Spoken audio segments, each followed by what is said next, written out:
छत्रपती संभाजी महाराजांचं बलिदान कुणासाठी? धर्मासाठी? माफ करा, पण तुमच्या बुद्धी इतकं मर्यादित छत्रपती संभाजी महाराजांचं कर्तृत्वही नव्हतं आणि त्यांचं बलिदानही.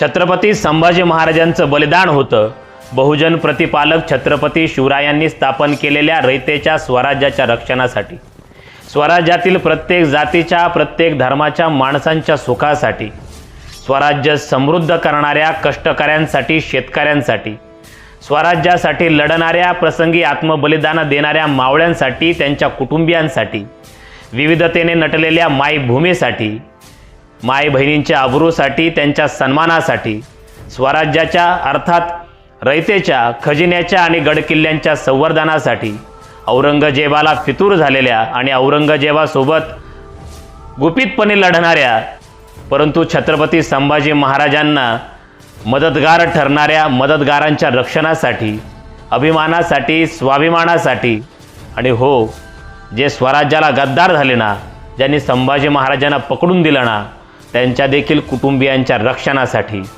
छत्रपती संभाजीराजांचं बलिदान होतं. स्वराज्याच्या या धाकल्या धान्याला छत्रपती संभाजी महाराजांना बलिदान दिनी मानाचा मुजरा. जय भीम, जय शिवराय.